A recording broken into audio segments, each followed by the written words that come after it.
conectarse a la segunda plática de nuestra cuarta temporada de las Wake Up Speaker Series organizada por el EPIC Lab. El EPIC Lab es el Centro de Creatividad, Innovación y Emprendimiento del ITAM y nuestra misión es fomentar la vocación emprendedora y fomentar agentes de cambio que se conviertan en los futuros emprendedores que transformen al mundo. En el EPIC estamos convencidos de que el mundo necesita más emprendedores enfocados a resolver los grandes problemas del mundo. Y a través de estas pláticas queremos poner un granito de arena al acercar a las personas que están diseñando, cambiando y desafiando el ecosistema emprendedor en México y Latinoamérica. Buscamos despertar tu interés, tu inquietud y tu apetito por convertirte en un verdadero agente de cambio. Esta temporada la enfocamos en las tácticas para enfrentar el entorno actual. Emprender siempre es un camino increíble, pero también es un camino con grandes desafíos.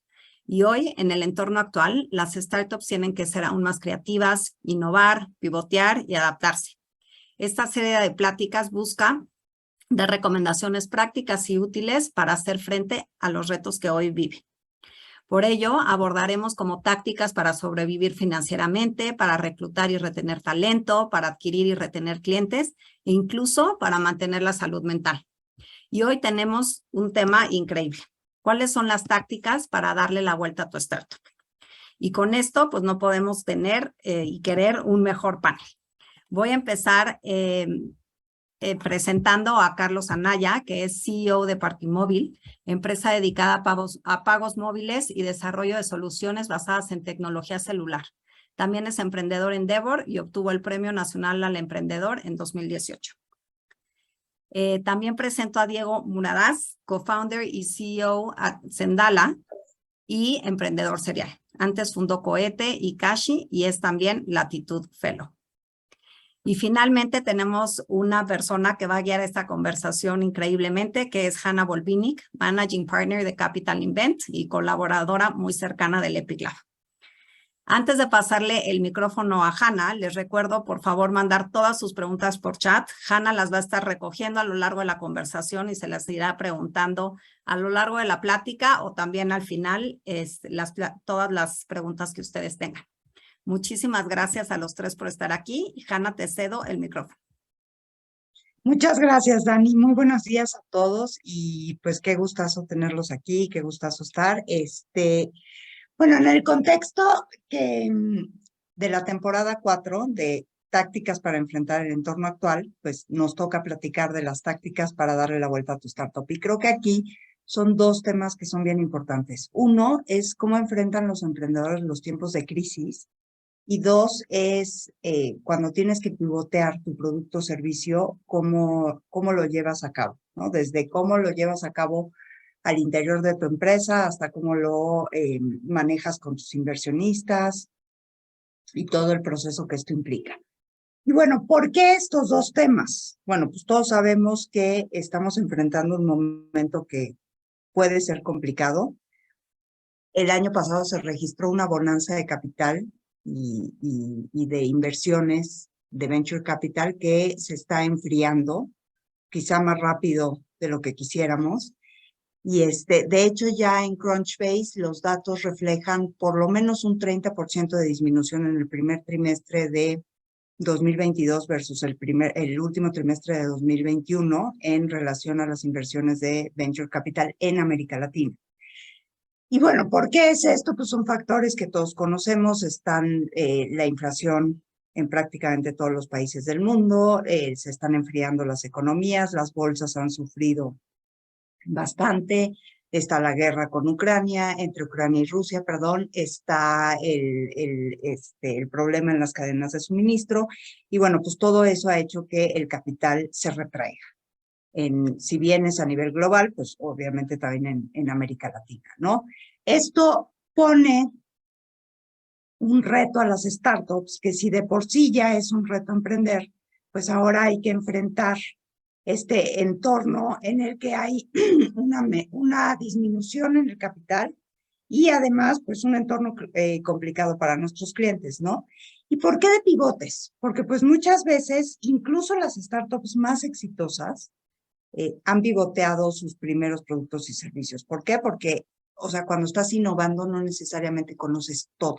Entonces, muchas de las startups exitosas, se hicieron exitosas con productos y servicios diferentes a los originales. O no solo diferentes, sino adicionales a su propuesta de valor original, ¿no? Entonces hoy creo que no puede haber dos emprendedores mejores para platicar este tema, ¿no? En el caso de Carlos de Parquimóvil y Diego de Sendala. Y bueno, antes de pasar a platicar sobre estas tácticas en momentos difíciles o en momentos de pivotear, me gustaría que cada uno de ustedes nos contara rápidamente un poquito de ustedes y de sus empresas. Mil gracias. Empiezas tú, Carlos. Ok. Gracias, Hanna. Gracias a todo el equipo de Epic Lab. Encantado de estar aquí. Pues soy Carlos Anaya, tengo 39 años, soy papá de 4 y llevo 10 años con este emprendimiento que es Parquimóvil, en donde lo que buscamos es transformar la manera en la que nos movemos en las grandes ciudades. Y ahorita platicaremos un poco de cómo le fuimos entendiendo y qué servicios damos. Pero bueno, pues gracias a Dios hoy tenemos 1.3 millones de descargas de la aplicación en el país y generamos más o menos 160,000 operaciones diarias. Es decir, ya llegamos a que varios mexicanos se muevan más fácil.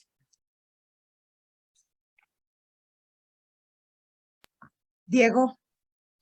Gracias, Hanna. Muchas gracias por la invitación. Igual a todo el equipo de Epic Lab por hacer esto posible. Yo soy Diego Muradaz, soy CEO y cofundador de Sendala. Sendala es una plataforma que construimos con la intención de abrir el acceso a los servicios profesionales de salud, entendiendo que en México pues, es un gran reto y empezando con un componente de seguros de salud muy accesible, con un modelo freemium donde la gente se puede asegurar desde 0 pesos. Y conforme hemos ido evolucionando y avanzando, pues hemos ido incrementando nuestra suite de salud, justamente con la intención de poder cubrir no solamente las emergencias o las catástrofes, sino también poder ayudar a las personas a que tengan hábitos mucho más saludables. Y encantado de estar aquí. Tengo 37 años, yo soy papá de 2 niños, nada más, no soy tan aventado como Carlos, y encantado de estar aquí con ustedes. Oiga, pues muchísimas gracias. Ahora sí vamos a empezar a entrarle el tema y un poquito para calentar motores.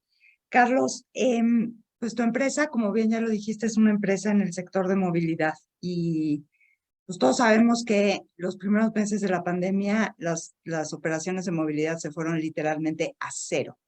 ¿Cómo es que hiciste en Parquimóvil para sortear ese momento tan difícil? Claro, Hanna. Y digamos, muy en línea con ese tema de pivotear y de adaptarse, ¿no? Pues, como bien dices, nuestros 2 productos principales al inicio de la pandemia, en enero del 19, digamos, o del 20, eran parquímetros, que tenemos activos en ese entonces, yo creo que 10 ciudades del país, que básicamente es una manera de poder cobrar el espacio público en lugares pues, de alta afluencia, ¿no? Y estacionamientos. Ya hace algunos años nos hemos dado cuenta de que el problema del parking era más allá del parquímetro y teníamos pues, a lo mejor 60, 70 estacionamientos de centros comerciales sobre todo, en donde podías entrar y salir con tu celular. Como bien dices, pues empezamos a ver algo raro en marzo y en abril, pues esto ya es un desastre, ¿no?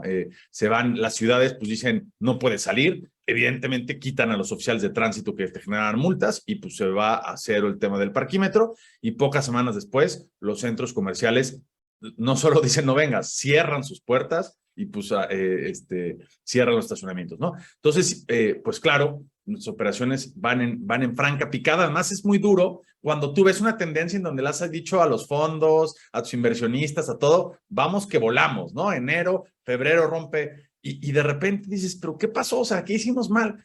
Y pues sí, te das cuenta de que siempre hay elementos exógenos, ¿no? Tú no puedes medir todo. ¿Qué hicimos? Primero, pues fue un manejo como al interior de la empresa, ¿no? La psicosis, que ya teníamos todos los que trabajamos para algo con la pandemia que va a pasar, vamos a poder seguir trabajando, nos sacaron de las oficinas, pero después particularmente la nuestra, decir, estoy en una industria que se ve que viene durísimo. Y la verdad es que un poco hoy lo decimos con filosofía, en ese momento un poco ante la crisis, fue, a ver, ¿dónde están los que eran nuestros clientes, no? O sea, los que estaban en la calle y los que entraban a los centros comerciales, sobre todo los automovilistas, ¿dónde están? Y dijimos, pues están encerrados en sus casas, igual que tú y yo, ¿no? Entonces dijimos, ¿qué áreas de oportunidad hay ahí?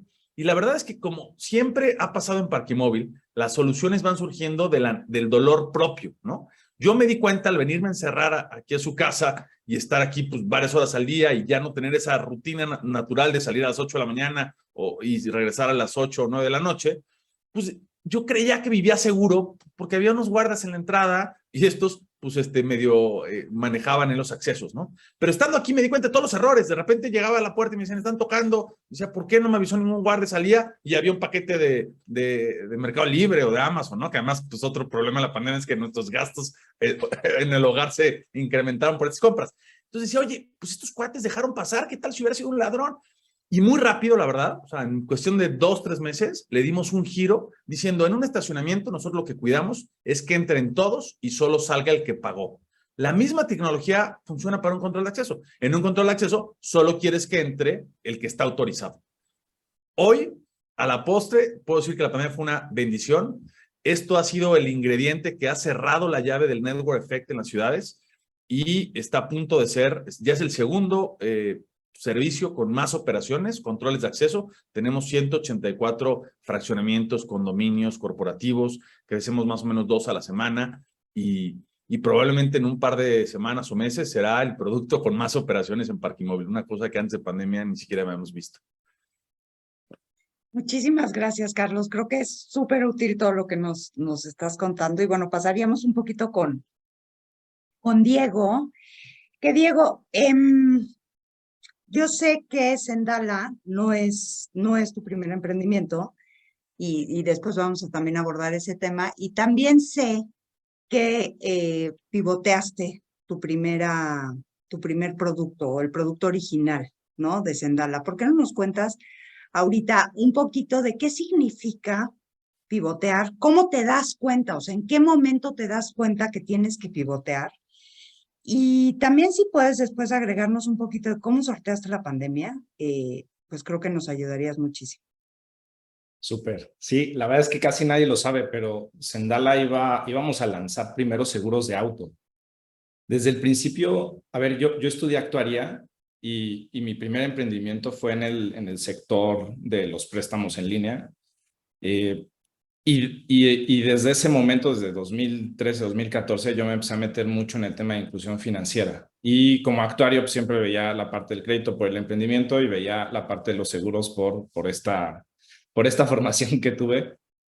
Y siempre fue muy claro, ¿no? O sea, la parte de los seguros era mucho peor que la parte del crédito. Estamos hablando de que en el 2014 cerca de 30% de la población en México tenía acceso a crédito institucional y solamente, pues hay menos del 10% tenía un seguro de salud. Entonces, siempre tuve como en la cabeza que había una oportunidad grande en el mundo de los seguros. Y en el 2019 elegimos pues empezar con este emprendimiento muy enfocado a la parte de los seguros de coches, porque en esa época las aseguradoras ya estaban listas para vender seguros de coche en línea. Entonces ya tenían web services, estaban abiertos. En la parte de seguros de salud, la verdad es que no estaban nada abiertos. Y pues nosotros lanzamos, incluso hicimos una prueba de concepto, pero en el Inter ocurren dos cosas que tienen que ver mucho que ver también con lo que comentaba Carlos, que es el dolor propio, ¿no? Y es, en el Inter tuvimos una primera conversación con el equipo de Swiss Re en México, enfocado a la parte de salud, y hubo muy buena sintonía. Después, en ese Inter, entre la primera y la segunda, pues resulta que tenemos que operar a mi hijo de las anginas y me toca vivir esta experiencia terrible con la aseguradora, ¿no? Entonces, a partir también de este dolor y de este proceso que duró más de 2 meses, me reembolsaron la mitad de lo que yo estaba esperando, pues nace esta posibilidad de decir, oye, sí está muy roto este sector, hay una oportunidad de disrupción enorme, vamos a enfocarnos en esto, ¿no? Y hicimos una prueba para ver si una página que vendía seguros de auto y seguros de salud hacía sentido, y la verdad es que lo que encontramos es que no hacía sentido. Son productos completamente distintos. El segmento de la población es muy diferente. El trigger para que la gente contrate un seguro de salud es muy distinto al de un seguro de auto.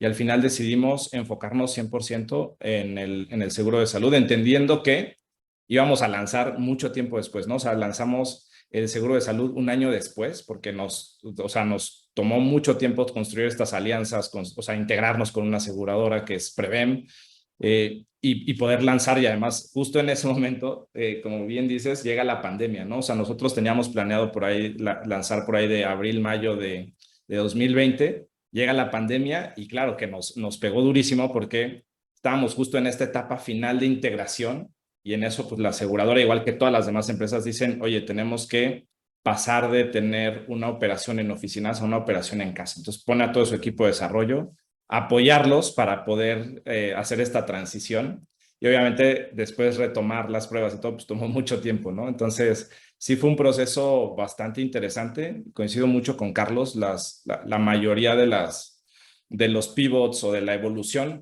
que para mí también es una evolución muy natural. En las startups empiezas con una idea y conforme vas avanzando el camino, pues te vas dando cuenta que existen otras oportunidades y la misma retroalimentación de los primeros usuarios, de los clientes, se vuelve muy valiosa, ¿no?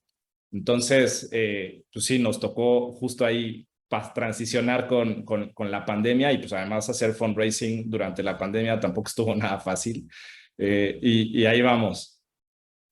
Justo eso es lo que te iba a preguntar. O sea, en resumen un poco, lo que estás diciendo es que el hecho de darte cuenta que tenías que hacer ese pivote te retrasó prácticamente un año, ¿correcto? Sí, correcto. El retrasarte prácticamente un año, ¿eso qué implicaciones tuvo en términos de tu levantamiento de capital o en términos de mantener al equipo de, bueno, pivoteamos, pero pues entonces nos vamos a tardar más y entonces a lo mejor tardan más en llegar los recursos? Cuéntanos un poquito de eso, porque creo que son tácticas que deben ser muy útiles para aquellos que están empezando y que en cualquier momento les puede llegar la necesidad de pivotear o un shock externo, como lo que narraba también Carlos hace rato. Sí, a ver, yo creo que lo que es importante es, como emprendedor, tienes que buscar una idea que realmente te apasione, ¿no? Y la realidad es que cuando ocurre esto en mi vida con la cirugía de mi hijo, sí fue un momento en el que dije, esto es en lo que creo que hay que enfocarnos, ¿no? Y la parte de autos era como, lo empezábamos a ver también, empezaban a surgir muchas startups enfocadas a la distribución de seguros de auto. Estaba Wibe también, estaba Autocompara, que ya eran jugadores bastante grandes con un presupuesto bastante grande. Entonces también fue como desde el punto de vista estratégico, hacía mucho sentido, ¿no? Sí tiene como reto emocional de decir, oye, y en ese momento ni siquiera sabíamos que nos iba a tomar un año, ¿no? Como que el plan original le dan 6 meses, pero los tiempos en este sector que está tan regulado, que tienes que estar registrando los productos ante la Comisión Nacional de Seguros y Fianzas, o sea, como todo es muy lento, ¿no? Es un sector tremendamente regulado y tampoco nos imaginamos que iba a llegar una pandemia que además nos iba a mover un poco más el soft launch, ¿no? Entonces, tiene que ver, yo creo que mucho con el realmente agarrar un problema que te encante, o sea, que te apasione y meterte hasta dentro de ese problema y encontrar una solución, ¿no? Y de ahí lanzar y empezar a aprender, ¿no? De lo que te está diciendo el mercado, de lo que te están diciendo tus usuarios, de lo que te están diciendo incluso los inversionistas, ¿no? Porque algo también de lo que nos pasó es, cuando yo iba a pitchar como la parte de seguro de autos, pues sí era como, pues suena interesante, pero sí había como estas dudas, ¿no? En cuanto hicimos este cambio y nos enfocamos en salud, la dinámica con los inversionistas, en ese momento potenciales inversionistas, cambió muchísimo porque entonces, claro, empezamos a poder vender una idea una idea mucho más disruptiva de lo que ya existía, ¿no? En un segmento en donde no había casi startups, en un mercado que estaba completamente desatendido, ¿no? Entonces, claro, se vuelve también, para nosotros en realidad, en la parte de levantamiento, vimos un cambio y fue mucho más fácil el enfocarnos en la parte de los seguros de salud que en lo que estábamos haciendo antes, que era como empezar con seguro de autos con la intención de después lanzar algo en salud, ¿no? Buenísimo. Y un poco, fíjate, de lo que estaban diciendo los dos, como que queda muy claro que, o sea, hay choques externos que no podemos prever, como el de la pandemia, ciertamente, pero hay choques externos que sí podemos prever, como el momento que estamos empezando a vivir con una situación económica mundial complicada, ¿no?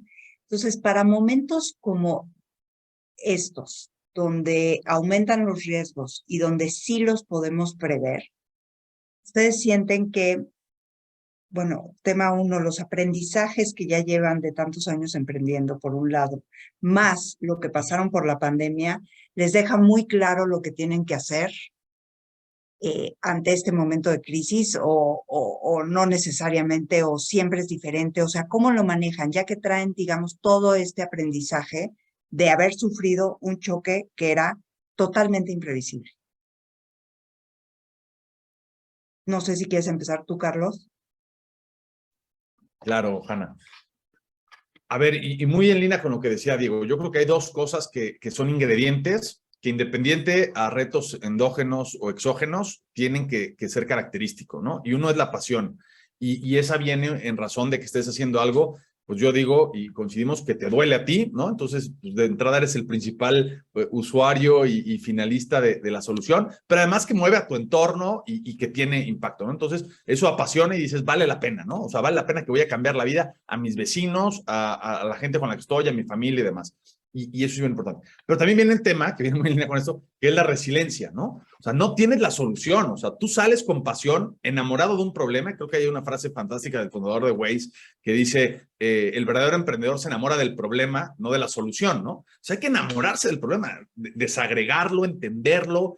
Y en ese proceso viene una cosa bien importante, que es, también hay que plantearse que hay gente que lo ha querido resolver, ¿no? O sea, esa soberbia de decir, yo le voy a donar a la humanidad la solución a la movilidad o a la aseguranza de salud, sería un poco soberbio. Entonces, decir, ¿cómo le han hecho antes, no? Y no te hablo de ahorita, sino décadas o incluso siglos atrás. Y entonces te empieza a topar que las realidades del mundo en esa época eran distintas, un elemento exógeno, y entonces los emprendedores de esa época, papás o abuelos, tuvieron que partir de esas realidades para plantearle al mundo una solución. Y hoy vivimos épocas completamente distintas. Y si hubiera duda de decir, oye, pero no te necesitas, no, estamos viviendo, sin lugar a dudas, una nueva época. Hay quien habla no de una época de cambio, sino un cambio de época. El post-pandemia es nuevo, o sea, vivos que hayan vivido una post-pandemia y que estén activos, digamos, laboralmente, pues ya no hay. Entonces, realmente estamos en una época nueva en donde hay que plantearse el problema del que te enamoras, incluso tú, tu empresa, ¿cómo lo planteaba hace 5 años? Probablemente hoy la realidad del mundo hay oportunidades y vas a poder romper ciertos paradigmas, porque pues, seamos claros, o sea, y digo, creo que coincido con Diego y con la mayoría de los emprendimientos, no inventamos nada, o sea, lo único que hacemos es juntar piezas para plantear una aproximación al problema distinto. Cuando tienes esa resiliencia, que es el segundo elemento además de la pasión, de decir, pues mira, no soy el inventor, o sea, al final soy el que junta piezas y le plantea al mercado cosas distintas, escucho al mercado, el mercado me da feedback, y como bien dice, todos los stakeholders, porque a veces el mercado es simplemente el que te va a dar dinero, ni siquiera el que lo va a usar, el inversionista, y entonces lo vuelve a plantear y vuelve a rebotar. Te vuelves una empresa que esta, digamos, dinámica se vuelve ya muy parte de ti, ¿no? Y espero responder a tu pregunta de ¿qué van a hacer para lo que viene? Yo creo que lo mismo. Mucha pasión, mucha resiliencia y mucha flexibilidad para poder con esa resiliencia estar cambiando rápido. Yo sí veo un tema, claramente lo exponías, Hanna, de que va a haber un invierno de capitales, se habla en algunos, ¿no? O sea, y pues porque sí, vimos pasar algunas startups, ¿no? Que de repente, wow, rebasaron por la derecha, por la izquierda, valían millones. Y está bien, se llevaron el capital que había. Creo que a nosotros nos toca ser más eficientes en demostrar que hay un mercado que quiere, no solo le resolvemos la vida, sino está dispuesto a pagar por ella y empezar a dar pasos. Parquimol ya desde hace muchos años, la política que ha tenido, hemos levantado muy poquito dinero, o sea, hay $2 millones en toda nuestra historia, ¿no? Hay quien se voltea y dice, oye, qué pinches, qué mal picheas, ¿no? Pero porque la política ha sido un poco eso, es decir, levantamos poquito, probamos la tesis, vemos que hay mercado, somos rentables y levantamos otro poquito para hacer lo siguiente, ¿no? Y esto ha hecho que pues, tengamos digamos, un universo de servicios simpáticos del cual ahorita platicaremos, que podría decir hace que tengamos falta de foco, pero que cuando encuentras el hilo conductor, pues empiezas a tener el dibujo completo, ¿no? Pero fíjate, antes de pasar con Diego, me encantaría nada más subrayar y preguntarte más sobre un tema que estás mencionando, porque estás hablando de la pasión y la resiliencia que te hacen enfrentar estos momentos, ¿no? Y también hablas del poco dinero que has levantado, además en ya muchos años, no es que seas una startup tan reciente, ¿no? pero fíjate, o sea, eso me pareciera muy claro, y creo que es importante que nos ayudes con esto, pareciera muy claro cuando estás hablando del equipo fundador, ¿no? El equipo fundador, porque es el que un día vio el problema y el que un día se apasionó por resolverlo y el que todos los días duerme y se despierta pensando en ese problema y en una nueva solución. Pero ¿cómo le haces con tu equipo? ¿Cómo le haces con la gente que te rodea, que a veces tiene que enfrentar la frustración de que el mercado te dijo no, para después recibir la gran gratificación de que el mercado te dijo sí? Pero en ese inter, pues tu equipo está sufriendo y ve que no llega el capital y a lo mejor te ven llegar preocupado o si ya no tienen oficina te ven la cara en el Zoom y dicen, chin, Carlos está preocupado, ¿no? ¿Cómo manejas eso al interior del equipo? Qué buena pregunta, porque yo creo que es uno de los grandes retos. O sea, tú puedes responder, como dices, por tu pasión personal. Creo que la pasión se contagia, pero sí, a ver, en Parquimóvil, ya me sé la expresión, ¿no? Llegas con una nueva idea, ¿no? En esta idea de responder, dicen, puta, ¿ahora qué se le ocurrió a este, no? Y la verdad es que muchas veces hemos metido la pata, ¿no? Y claro, les puedo contar, tuvimos una solución para los vapes, ¿no? Que yo veía un buen mercado, decía, a ver, tienen un problema, no se pueden vender en máquinas vending machines porque no pueden demostrar que el que está comprando es un mayor de edad, cuando lo más natural es que ese es el punto de venta, ¿no? Entonces hicimos una solución para que con Parquimóviles la máquina estaba deshabilitada, escaneabas, si ya tenías tu licencia o tu credencial la subías, tenemos una inteligencia artificial, demostramos que eras mayor de edad y pum, se liberaba y podías comprar, ¿no? Y sonaba bien porque íbamos a tener un mercado y tal. Claro que fue una derrota total y más ahora que ya está prohibida esa cosa. Pero, y entonces mi gente se voltea muchas veces y voltea y dice, puta, otra vez uno de vapes. Y digo, no, puede ser otra vez uno de control de accesos. O sea, porque también sonaba igual de loco, lo probamos y de repente hoy te digo, casi va a ser el producto que más operaciones nos genera. ¿Qué es lo que tienes que tener? Pues la capacidad de probar chiquito y perder chiquito, ¿no? O sea, no tienes que crear un equipo de desarrolladores y poner un piso en el edificio y meterle presupuesto de marketing. Tienes que decir, pues agarro a mi grupito, ¿no? A ver, mi esposa es ejemplo claro de estar probando siempre en test fly de la app y cuando le falla me miente la maíz, pero digo, bueno, con mi entorno pruebo, gente externa, me das cosas y voy corrigiendo muy rápido, ¿no? Entonces, yo que el equipo empieza, porque además es una característica muy mía, la verdad, ese tema como de estar en muchas cosas y tratar de picar en todo, y el equipo se ha ido depurando. Hoy te puedo decir, el 70-80% es gente que le gusta eso, que disfruta, que ya también le pasa lo mismo en su familia, que es su tía y su suegra la que va probando, y digamos, quienes buscan más la estabilidad y tal, yo se los he dicho con mucho respeto y cariño, decir, mira, estabilidad, pues Volkswagen tiene planeado su presupuesto de los próximos 10 años, ya sabe qué pieza y qué coche va a construir en 2040, ¿no? Es así, estas, no. Pues aquí estamos invitados a cambiar el mundo, pero vamos a cambiar sin una ruta, sin un mapa hecho, ¿no? Sino con una capacidad de estar planeando a 3-6 meses. Y creo que vas a encontrarte que hay mucha gente que lo disfruta. Yo francamente disfruto. No, a mí el peor castigo que me podrás dar es darme una cosa de lo que voy a hacer los próximos 4 años y decir nada más velo cumpliendo y ve poniendo tus KPIs. No jala. No, pues yo creo que esa es la mente emprendedora, exactamente. Me encantó lo de probar chiquito para fallar chiquito, pero luego si le atinas en grande, ¿no? Nos faltaría completar ahí, ¿no? Porque no te quedas nada, o sea, pruebas y fallas, pero el día que le atinas, sí, le atinas en grande, ¿no? Diego, ¿tú cómo ves esta parte de estar preparados para este momento que sí es más previsible o sea, sin duda más previsible que lo que nos pasó en 2020? Sí, a ver, yo creo que las crisis son distintas, ¿no? Y una crisis no necesariamente te prepara para la que sigue porque cada una tiene sus puntos importantes y además la etapa de la empresa también es muy diferente, ¿no? Por ejemplo, a nosotros, pues cuando llega la pandemia, pues éramos el equipo fundador, éramos 5 personas. Traíamos planes de pues, empezar a contratar en cuanto lanzáramos y empezar a crecer y todo.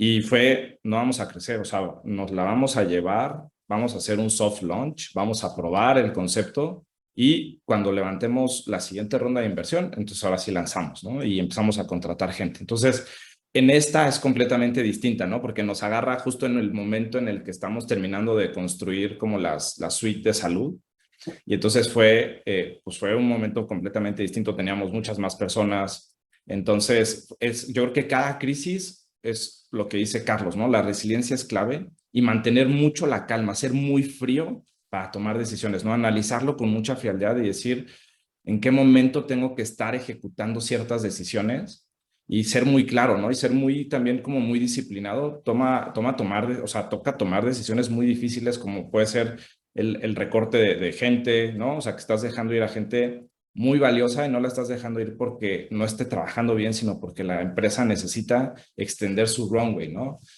O toca tomar otro tipo de decisiones como, oye, queríamos hacer 3 proyectos, no vamos a hacer 3 proyectos, vamos a hacer uno. ¿Cuál hacemos, no? Y tiene que ver mucho también con lo que dice Carlos, ¿no? O sea, nosotros de mayo a junio estuvimos haciendo muchas pruebas chiquitas y a partir de esas pruebas, pues dijimos, nos vamos a enfocar en las 2 que le veamos más potencial, ¿no? Y entonces toca como enfocarte mucho más. Entonces yo creo que cada crisis tiene sus circunstancias que tienes que analizar. Creo que la actitud tiene que ser la misma, o sea, tener mucha resiliencia. Coincido con Carlos, nosotros también al equipo siempre que en el proceso de contratación, en la última junta, o sea, en la última entrevista, es una entrevista que se hace con varias personas del equipo para ver si hay fit cultural y siempre hay una pregunta que es, oye, ¿estás consciente de que estás entrando en una startup, de que no somos estables? Aquí los planes pueden cambiar de un mes a otro radicalmente. Vas a tener que hacer, quizás vas a tener que jugar varios roles dentro de la empresa. Y siempre hacemos como ese disclosure. Y creo que coincido con Carlos, ¿no? O sea, la gente que entra al final ya entra como con cierto mindset que ayuda mucho a poder enfrentar este tipo de crisis. Sin quitar que, de todas formas, siempre es muy importante tener comunicación abierta, ser muy transparentes con la situación de la empresa, la situación actual, etcétera, ¿no? Pero definitivamente creo que las crisis se tienen que enfrentar en función de lo que está ocurriendo y también de la etapa de la empresa. Y me encanta algo que dijiste, que es que una crisis no te prepara para la que sigue. Entonces aquí me gustaría girar un poquito la conversación y que nos platiques, Diego, un poquito de tu emprendimiento anterior, cuando lo tuviste o sea, cuando cerró. Cuéntanos del momento en el que cerró, de qué aprendizajes te dejó y, bueno, pues no necesariamente te preparó para lo que sigue, porque ya lo acabas de decir que una crisis no te prepara para la que sigue, pero creo que aprendizajes siempre dejan, ¿no? Entonces, sí me gustaría que nos platicaras un poco de tu emprendimiento anterior y cómo fue, por qué cerró y qué aprendizajes te dejó. Sí, a ver, mi primer emprendimiento, o sea, lanzamos Cohete, que fue de las primeras de préstamos en línea en México en el 2013, ¿no? Y yo creo que el contexto de esa época es muy importante, que es muy distinto al contexto actual, ¿no? El contexto en ese momento, pues el ecosistema emprendedor y de fondos de inversión no estaba al nivel que está ahorita de madurez, ¿no? O sea, teníamos muy pocos fondos de inversión en México, los inversionistas ángeles pues no había muchos y no había fondos de inversión casi invirtiendo en startups, no solo de México, sino de Latinoamérica, ¿no? Entonces, pues en esa época, pues nos toca lanzar y conseguir inversionistas que pues, pensamos que eran el perfil adecuado. Tuvimos la suerte de tener algunos aciertos y algunos no fueron tan buenos, pero bueno, tuvimos la oportunidad de tener inversión de ustedes, de Capital Invent. Pero la realidad es que la mayoría de la inversión la recibimos de inversionistas ángeles, que pues, eran empresarios mexicanos muy exitosos, ¿no? Que pensamos que por el éxito que habían tenido en sus empresas, pues eso nos iban a poder transmitir como ese conocimiento, pero no nos dimos cuenta en su momento que el emprendimiento tradicional y el emprendimiento digital que tenemos hoy en día con las startups, donde la ambición y la agresividad para crecer es muy distinta, donde los modelos de negocio, por ejemplo, en el caso de Cohetera, pues tienes que invertir en prestar dinero para equivocarte y aprender y generar y crear modelos para medir el riesgo de forma no tradicional, porque el buró de crédito no nos servía, porque mucha gente a la que nosotros le prestamos simplemente no tenía ni siquiera buró de crédito, ¿no?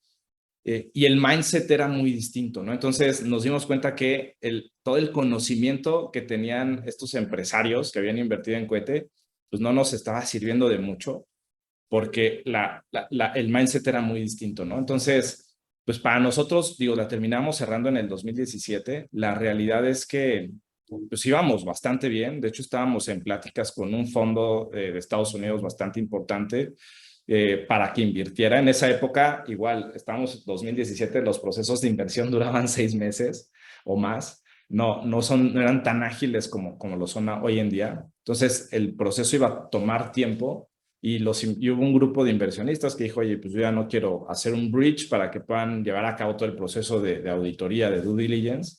Y al final, pues la tuvimos que cerrar, ¿no? Pero definitivamente en ese inter pues, hubo un proceso de aprendizaje tremendo, ¿no? No solamente a ver, el único error que cometimos no fue traer inversionistas con los que quizás el mindset no era el adecuado. Hubo muchos más errores que de los cuales también se aprenden. Pero definitivamente el poder ser mucho más consciente de, oye, ¿a quién le vas a pichar?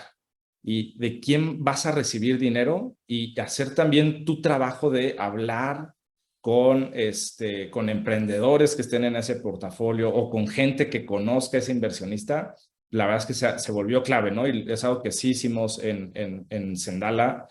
Y por ejemplo, hubo un par de fondos que después de hablar con inversión, con alguien de su portafolio, pues al final dijimos, mejor no queremos nada más dinero, ¿no? No necesitamos nada más el dinero, sí necesitamos fondos que nos puedan aportar algo más que el capital, ¿no? Y la verdad es que creo que en ese sentido el aprendizaje fue bastante bueno, pero definitivamente en un emprendimiento aprendes muchísimas cosas, ¿no? Aprendes a formar equipos de alto rendimiento, aprendes a darte cuenta cómo el proceso de contratación se vuelve clave porque cuando tú contratas mal, además de que pierdes tiempo porque pues estuviste invirtiéndole tiempo a contratar a una persona, luego a capacitarle, luego te das cuenta que no funcionó y se va, pues obviamente te ayuda también a que la cultura sea mucho más resiliente, sean gente mucho más apasionada, como decía Carlos, que yo creo que son de las cosas claves que necesitas.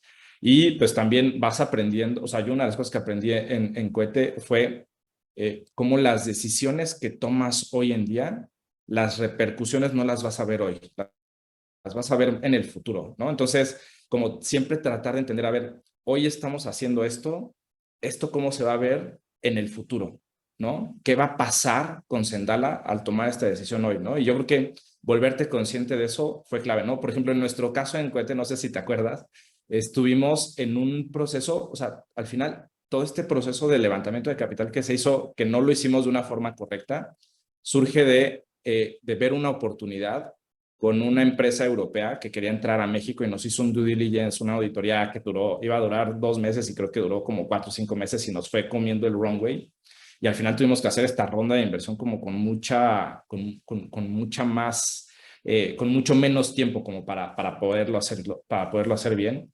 Y al final, para mí siempre fue la decisión incorrecta, no fue el levantamiento de capital, fue decidir en la etapa en la que estaba Cohete, hacer este proceso de auditoría con esta empresa para ver si invertían y entraban a México a través de Cohete, porque fue una mala decisión por la etapa y por lo que estábamos haciendo en ese momento, ¿no? Entonces, siempre como ser conscientes para mí eso fue uno de los grandes aprendizajes de Cohete también, y yo creo que sí, definitivamente las crisis no te preparan para las siguientes crisis, pero sí te van generando como esa capacidad de reacción y estos skills que necesitas de ser resiliente, mantener la calma, ¿no? Tienes que analizarlo con mucha frialdad, tienes que tener esta capacidad de decir, pues ya tenía estos planes, los agarro, los hago bolita, los tiro a la basura y empiezo a pensar desde cero porque es un contexto completamente distinto, ¿no? Y yo creo que al final esas cosas sí se te van quedando.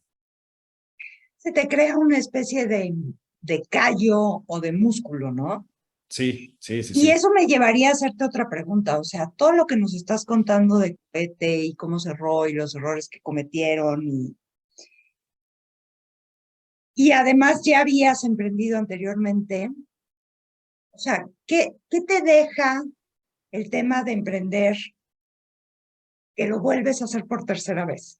O sea, creo que eso es algo que valdría mucho la pena que nos compartieras. Creo que es un poco también lo que decía Carlos hace ratito, ¿no? O sea, como yo tengo una forma de ser y creo que como esta adrenalina que te generan las startups, a mí me gusta, ¿no? Me gusta como el saber que puedo tener como la libertad como emprendedor de elegir un problema y meterme hasta lo más profundo de ese problema para encontrar una solución y construir esa solución desde cero, ¿no? Entonces, para mí, esa posibilidad de decir, oye, voy a hacer algo en lo que realmente estoy apasionado, yo creo que para mí es clave y no es tan fácil cuando entras a una empresa, ¿no? O sea, como esta posibilidad, como dice Carlos, vas a tener mucha más estabilidad, sí o sea, vas a tener como un plan claro para los siguientes 10 años, pero para mí, yo creo que esta parte que tiene el emprendimiento lo hace mucho más valioso, ¿no? Así que bueno, ojalá que cada vez haya más emprendedores y emprendedoras, ¿no? Oye, y una pregunta que les quisiera hacer a los dos. O sea, el otro día estaba viendo un video de consejos para emprendedores y decían que muchos emprendedores caen en el error de pensar que si ya levantaron capital una vez, lo van a hacer la siguiente, ¿no? Y entonces, pues ahí es donde vienen, a lo mejor, pues tiene que ver un poco también con la historia de Cohete, pero pues ahí es donde a lo mejor se quedan sin cash, o tienen que cerrar en el momento en que ya no lo esperaban. ¿Cómo, o sea, cómo es esto? Si levantas capital en una vez, ¿qué pasa en la siguiente ronda? ¿Qué pasa si un inversionista que estaba contigo en la siguiente ronda ya no te puede acompañar? En la primera ronda ya no te puede acompañar en la siguiente ronda. O sea, que nos cuenten un poco entre etapa y etapa de levantamiento de capital y ahí qué consejos les pudieran dar a quienes nos están escuchando. A ver si empiezas tú, Carlos. Tú que has levantado poquito, como dices. Yo he notado poquito, pero dividido en muchos, de poquitos. Pues mira, primer consejo, o lo que he aprendido, es que probablemente es más barato el dinero, más barato lo que digo, te paga mejores, o en mi experiencia, mejores valuaciones, el dinero de ángeles, ¿no? Como decías, de emprendedores o empresarios tradicionales y demás, porque le entienden menos y dicen, con esto diversifico un poco mi portafolio. Estoy hablando de una empresa que ya está operando, digamos, con la idea, pues va a ser dificilísimo que ellos le entiendan, pero una que ya está operando y dicen, bueno, pues algo voy a hacer, les explicas, aquí no vas a tener reparto de utilidades, vamos por un exit o una salida a bolsa y demás, y dicen sí.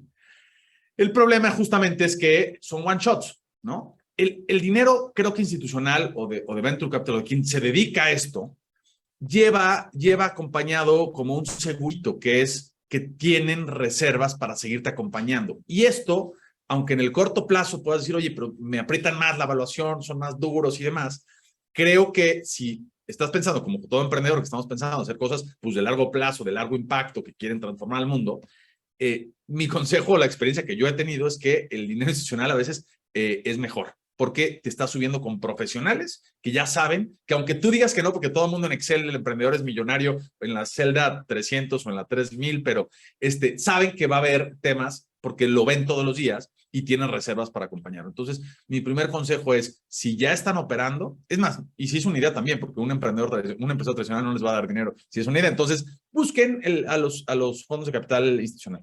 Ahora, acompañado de esto, creo que hay un problema en México. Y en México, el otro día me lo hacía ver un emprendedor norteamericano. Me decía, te voy a decir cuál es el problema de ustedes, por qué te cuesta tanto trabajo levantar capital y porque dices que es un dolor, porque como emprendedor, no sé si digo coincidirá conmigo, pero como dices, puta, tengo que salir a levantar lana.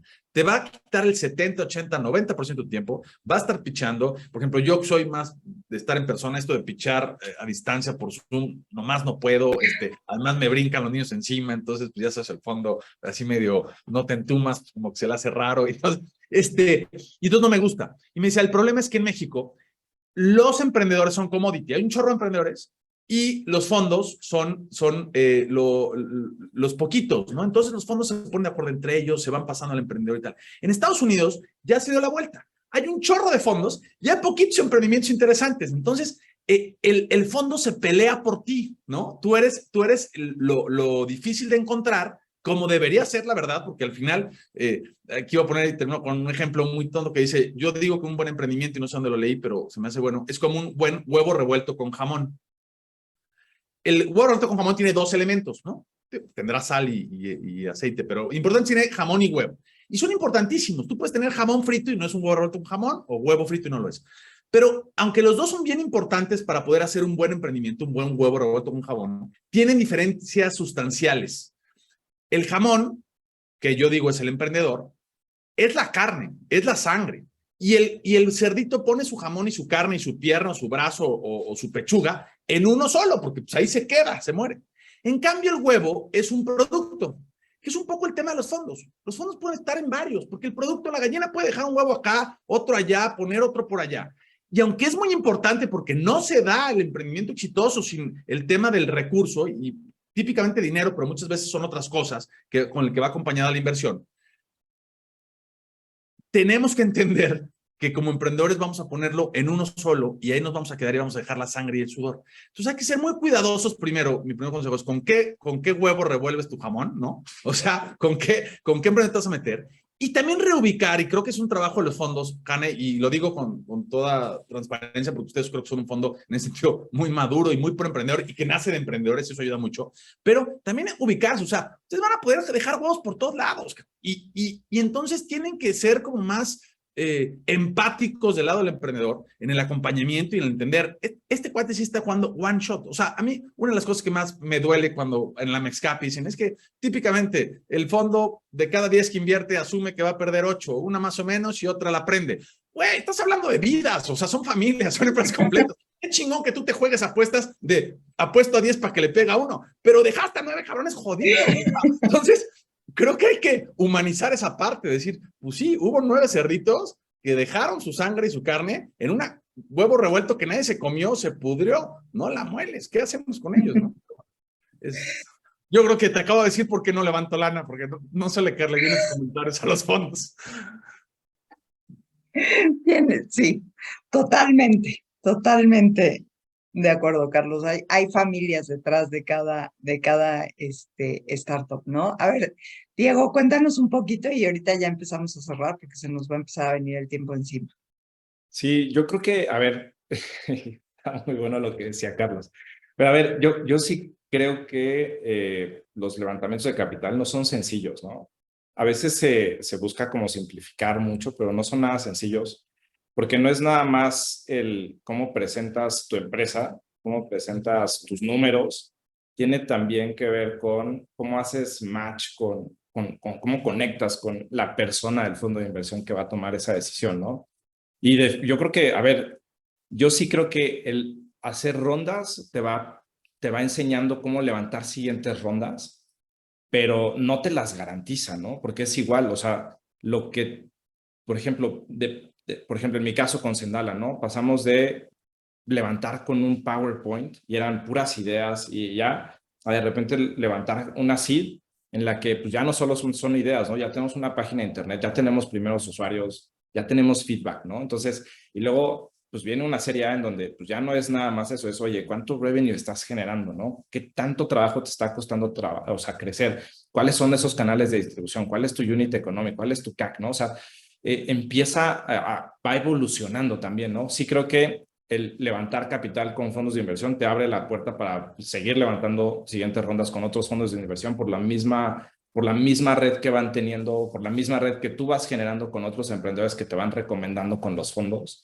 Pero sí creo que yo también coincido con Carlos. Yo cada vez que tengo que empezar una ronda, así es como, o sea, es como una semana de asimilarlo, ¿no? O sea, tienes que asimilar que pasas de estar invirtiendo todo tu tiempo en construir algo pasas a invertir tu tiempo en tener muchas llamadas de las cuales en muchas vas a recibir nos. Y entonces, claro, o sea, es como paso de ser muy productivo porque cada minuto que estoy trabajando en la empresa estoy haciendo algo positivo y estoy ayudando a que crezca, paso a tener llamadas de 45 minutos que pues, literal fue, pues, gracias, pero no, y entonces fueron prácticamente 45 minutos que no me sirvieron ni a mí en lo personal, ni le sirvieron a la empresa, y entonces, claro, tienes que lidiar con eso, ¿no?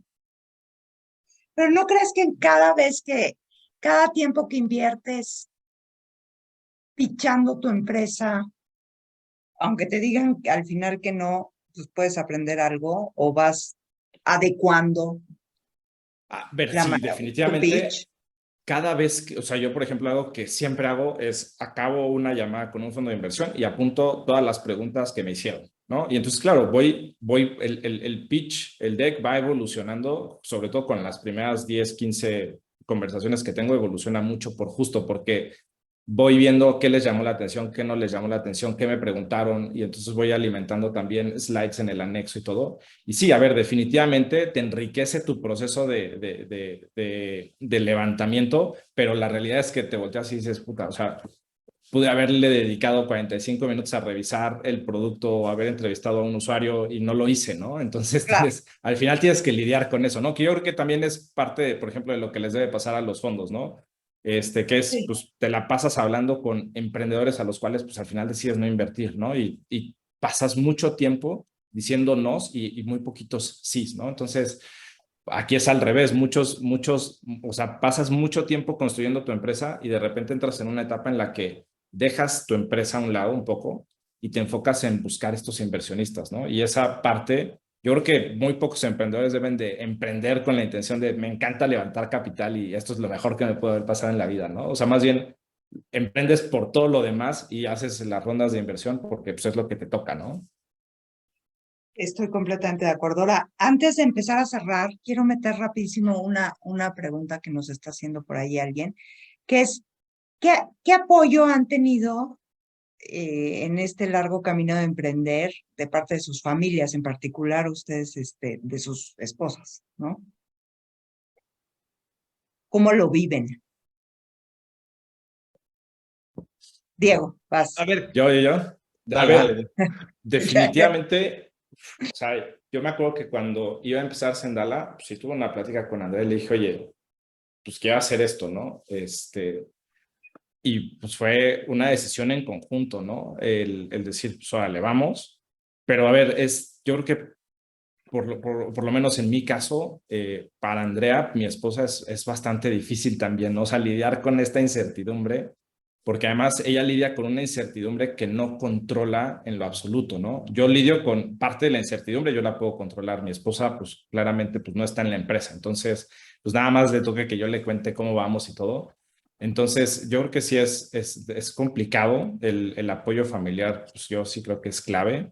Y es importante pues también ser muy transparente con tu pareja para enfrentar sobre todo los momentos difíciles como la pandemia, esta crisis económica, ¿no? Y entender que pues esto es una apuesta hacia el futuro y que pues a lo mejor en etapas tempranas pues te toca pues tener menos ingresos de los que podrías tener, ¿no? Y toca a lo mejor no ir de vacaciones, pero bueno, pues es parte de lo que toca, ¿no? Pero sí, definitivamente el apoyo familiar, pues yo sí creo que es clave, ¿no? De lo contrario, pues yo creo que lo único que queda es el divorcio, ¿no? No es fácil como aguantar todas estas situaciones. Carlos, ¿tú qué nos puedes contar al respecto? Pues, a ver, Natalia está embarazada y eso la exime de... pero sí, últimamente, fíjate, lo que me reclama Natalia no es últimamente, porque todos tenemos sus crisis, no está ni siquiera tanto lo económico y todo, que me queda claro que ya sabe que nos irá mejor si fuera un empleado tradicional, pero es un poco la atención a los hijos, ¿no? Y sí he tenido hay que tener mucho más cuidado, porque mira, la ventaja, digo, aquí no estamos crucificando, hacemos lo que nos gusta, y pues sí, no te pesa trabajar muchas más horas y llegar mucho más tarde y tal. Entonces yo lo que trato de cuidar mucho es los fines de semana, estar muy dedicado a los niños, a Nat, yo sí le pesa un poco, y fíjate, yo decía, le va a pesar cuando pues, Carlos estaba haciendo cosas en Zacatlán de las Manzanas, ¿no? Entonces imagínate cuando llegaba un desayuno con sus amigas y decían, ¿y tu esposo qué se dedica? Pues unos parquímetros virtuales en Zacatlán, ¿no? Entonces yo creí que eso es lo que le pesaba, decía, pues este güey está rarísimo. Hoy, gracias a Dios, Parquimóvil, al menos en donde vivimos, se conoce muchísimo, ¿no? Y entonces yo diría, oye, debe estar orgullosa. Todo el mundo, y además sus amigas dicen, es que me cambió la vida, es lo mejor. Y no, ahora dice, no, pues ahora te estás volando. Le digo, a ver, ninguna cosa te gusta, ¿no? O sea, cuando sí somos muy hot, porque pues te estás volando. Cuando estamos muy fregados, porque... Pero yo creo que es parte de que es una familia emprendedora, o sea, y Nat lo vive y tú lo sabes, y has hecho alguna cosa con ella. Ella también emprende. ella hoy ha tenido que desviar un poco la atención, pues, por el eminente tema de que, pues, como dice un amigo, que no se nos mueran los primeros años, aunque suena feo, pero pues es que los niños solitos se mueren en los primeros años si no los atiendes, ¿no? O sea, ya después medio son autónomos. Entonces, eso ha hecho que digamos, y no quiero sacar el tiempo, pero si le preguntas hoy, ¿te encanta que Carlos sea emprendedor? Yo creo que te diría que no. Yo creo que en un par de años te va a decir que sí. Y la razón es que uno de los costos más grandes, y lo dijo ahorita Diego, de emprender es la incertidumbre, y que la única manera de poder reducir la incertidumbre es la intensa atención que hay que tener al emprendimiento. Y eso implica desatender otras cosas. Tu salud muchas veces, tus amistades, y hay que tener cuidado que no sea la familia, pero en la práctica te puedo decir, espero no arrepentirme, pero sí, seguramente no he podido disfrutar en familia lo que lo hubiera disfrutado si tuviera un negocio más tradicional. Ahora, todos son apuestas, porque quiero apostar a que todavía joven pueda tener mucho más tiempo después para poder compensarlo, ¿no? Y sobre todo, si en el camino me hubiera dado COVID, me hubiera muerto, que gracias a Dios no ha pasado, pues que dijeran, hizo algo que sí cambió al menos al entorno, ¿no? No ejecutó un plan de negocio a 10 años o un proyecto, sino se notó que pasó mi papá por aquí. Y yo creo que al final los emprendedores es lo que buscamos, es impacto y trascendencia. Eso que estás diciendo, la verdad es que me contestaste mi última pregunta con eso último que acabas de decir. Porque justo dijiste, uno de los costos más grandes es quizá la incertidumbre, y yo lo que les iba a pedir para cerrar, ¿cuál es la mayor gratificación?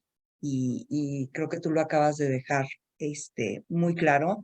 Y me encantaría, Diego, para cerrar en los minutitos que nos quedan, que tú nos platiques un poco, o sea, que nos digas cuál es la mayor gratificación de emprender, incluso en estos tiempos complicados.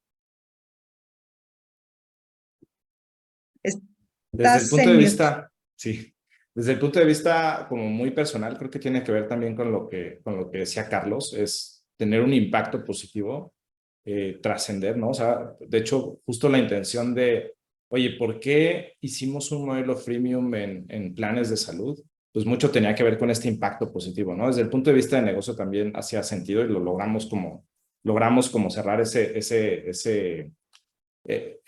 como esa pinza, pero mucho tiene que ver con el impacto positivo, ¿no? Entonces, para mí, por ejemplo, en el tema de salud, la mayor gratificación, ya desde el punto de vista del negocio, yo creo que tiene que ver con que realmente podamos ayudar no a miles de personas, sino a millones de personas a ser mucho más saludables, a que tengan mucha más conciencia de qué cosas en el futuro lo van a ver como beneficioso, porque al final están reduciendo sus riesgos. Y al final, pues es eso, ¿no? O sea, es poder tener ese impacto positivo y poder dedicarle tu tiempo a algo en lo que realmente te apasiona, ¿no? Porque también coincido con Carlos, ¿no? O sea, puedes trabajar más horas porque al final, pues estás haciendo algo que lo haces más por lo que a ti te gusta que por lo que estás recibiendo de pago al final del mes, ¿no? Entonces, yo creo que para mí el poder hacer lo que a mí me gusta, para mí es súper valioso. Pues son las 9 en punto, entonces vamos a cerrar con, la verdad es que cerrar una plática de un entorno complicado con un toque positivo nos debe de dejar a todos muy, por lo menos con muchas ganas para este día, ¿no? Muchísimas gracias, y bueno, para todos los que están por ahí, además alguien nos está preguntando, esta plática se queda disponible en nuestro canal de YouTube, en el canal de YouTube del Epic Lab, y más tarde como podcast en Spotify. Muchísimas gracias a todos y pues nos vemos el próximo miércoles. Gracias. Gracias, encantado. Bye. Bye.